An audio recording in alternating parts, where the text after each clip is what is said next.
Congratulations, guys. I think we've finally arrived on the scene as a soccer nation. With our own controversy between Gregg and Gio Reyna, I think we're here. But really, though, this is a pretty juicy one. This comes after this weekend, Sunday, whenever Gregg put out in a summit that he handled a leadership issue while he was at the World Cup in Qatar. And he didn't name the name of the player, but he said essentially, there was a lack of effort, and he had to call on the team leadership to sort it out.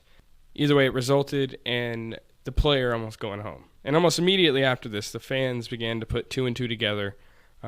They knew it was Gio Reyna, not surprising anybody. But the reports were rather salacious. Going back, it's kind of a situation of how does this all play out? What's the timeline? And as it was, Gregg comes out on Sunday and gives this report. It was supposed to be a leadership summit, and he was speaking about how he managed a situation with the players where there was somebody who was given lack of effort, and it just wasn't fit for the group, and he almost had to send a player home. And this player was Gio Reyna. So with Gio, I thought there was a situation coming into the tournament where he was injured. And then as things play on, we don't see him in the Wales game. Jordan Morris comes on instead of him. He gets angry, throws his shin guards. And then afterwards you have reports from Eric Winalda saying that, Gregg lied to the media and told Gio to lie as well. And then Gio wasn't having it, leading to a situation where, they had a disagreement. And the players had to get involved. So apparently this was all squashed after Gio Reyna apologized to the team, and the team forgave him, and, it's all good. We still only see him for a few minutes during the World Cup. And afterwards, obviously, everyone's screaming, why? What happened to Gio? Why didn't we play Gio? We're struggling. And, obviously he got 45 minutes in the game versus the Netherlands, but it wasn't enough. And so then Gregg releases this report, and it's kind of a domino effect of you have other reports coming out from sources saying that there was a vote. The vote was 12-13, and Gio almost got sent home. Then on Twitter, everyone is kind of making their stance known, saying, Gregg out, this is unacceptable.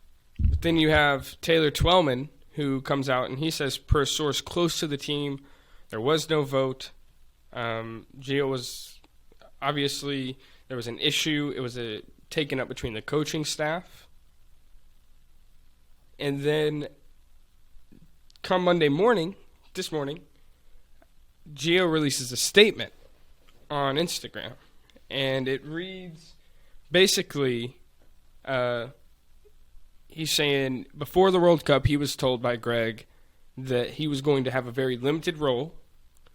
And then he went on to acknowledge that his attitude wasn't good, and it dropped.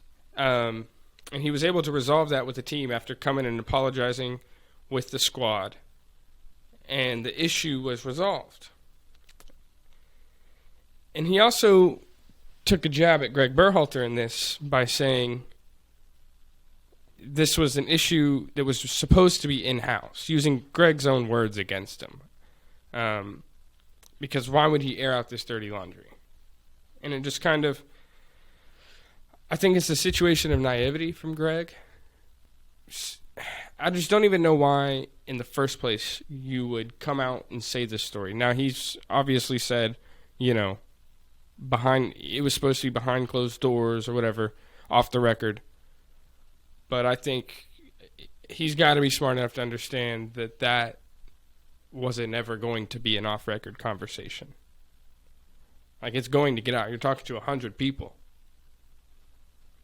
So, I don't know. It's a sticky situation, but I think the U.S. national team's fans have sort of made themselves clear through multiple avenues that this might be the straw that broke the camel's back on, get Gregg out of here. We can't have him. If you want to believe it, there's reports from somebody on Twitter saying that they know the players and that the camp is actually way more divided than you would imagine. He's saying that it's basically MLS versus European players. The European players don't even respect Gregg. And honestly, how could they?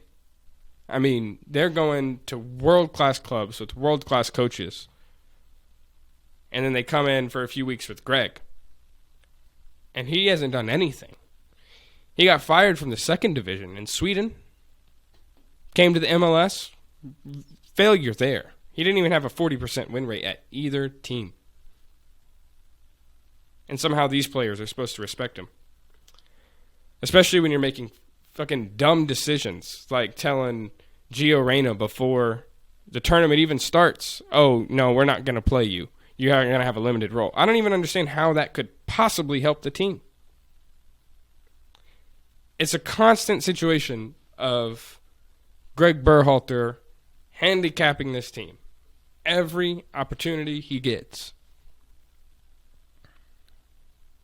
And I think at this point, we have to say, look at the group of players we got. Look at situations like this. He's not the only one. There's John Brooks, Matt Miazga, Weston McKennie had his issues. Christian Pulisic talked about him after the game versus Canada. This is like our best core group. And if you listen to someone who claims to be close to the team, they're not even that unified, which is Gregg's main thing. And taking into consideration the circumstances about Gregg being hired with the nepotism, his brother, the CFO, involved in the hiring process, I think it's finally time. We have to be comfortable with the idea that we're going to part ways with Gregg. I mean, we had a decent World Cup. I mean, we didn't go out in the group, but shoot. I would hope not with the talent that we had.